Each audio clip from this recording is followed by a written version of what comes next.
First of all, you've probably told heat pumps, they're the future in terms of heating your house for very little money, etc., etc., etc.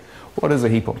Well, I've often talked to people and said, yeah, I've got a heat pump in my house. It's this little red roundy thing beside the boiler.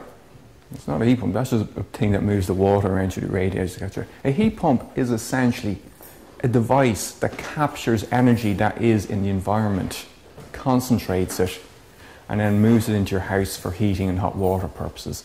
It is as simple as that. Now, that might sound like an alien concept. It's bloody cold outside, I want my house warm. You can't heat up my house with the cold from outside. I can guarantee you, all of you have a heat pump in your house already. Anyone know what it is? Fridge. Fridge. Fridge is a heat pump. What you do, warm food into the fridge takes the heat out of the food, makes it cold. Where does the heat go? Onto the back of it. You know that kind of warm bit at the back of the fridge? That's exactly what a heat pump is, that simple. So if you want a cheap heat pump, go home, rip the door off your fridge, kick out your front door and jam the fridge into that opening with the back facing into your house. The fridge will try to cool the outside world, and in doing so, heat will be pumped into your house. It's not enough to heat your house, so it's not going to be enough. Now you could do maybe 10 or 20 fridges, but it's not the most economical way to heat your house. But that is essentially all a heat pump is. I'm not going to go through all the little mechanics and gas laws and everything that's involved in the process itself, but that's as simple as a heat pump is. So it's not new technology. And it's not something that's like, a lot of people be scared, oh, heat pumps are new in Ireland, they don't last, etc. like that. The heat pump was invented as a heating device in 1880, I think, or something like that. Something very long time ago, obviously not driven by the normal procedures we have nowadays. They've been manufactured commercially in Sweden since the 1940s.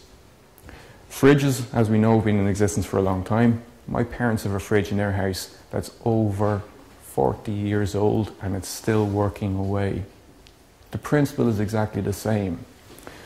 So the longevity, or how long a heat pump should last, should be of very long periods. Now there's more components in a heat pump. You have more electronics, you have hydraulic components as in pumps, etc. for the water system. So there'll be other bits and pieces as well. The thing that's most likely to fail in the heat pump is the circulation pump.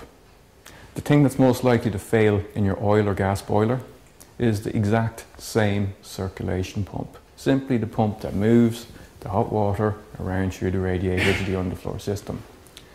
Apart from that, the rest of the components are fairly bulletproof, so to speak. So, the heat pump takes free energy from the environment, be it air, ground, water, whatever it happens to be. I'll go through that in more detail. They don't burn fuel to produce heat. That's an essential thing. You don't have to feed it with oil, you don't have to feed it with gas in order for it to produce heat. It uses electricity to run the process. It doesn't use that electricity to actively produce heat like a storage heater or an immersion or something like that. It just simply uses the electricity to drive the little compressor. That's the bit you hear humming around in the bottom of your fridge. That's all it's doing, just running that to take all that heat from outside and put it into your house. Any questions so far? That's good. I must be explaining it while you are just shy. So, when you talk about salespeople, talk about brochures, literature, all that stuff, we'll talk about heat pumps being so efficient, saving you so much money, etc. like that. I suppose the question is why and how?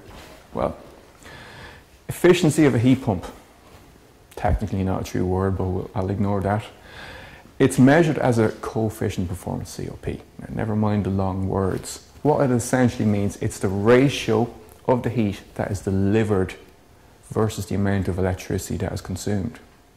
So the heat pump will deliver more units of heat than units of electricity it'll actually consume to run that process. The higher the COP figure is, the better. So when you see product literature saying, oh, this heat pump is a COP of 4, this one's a COP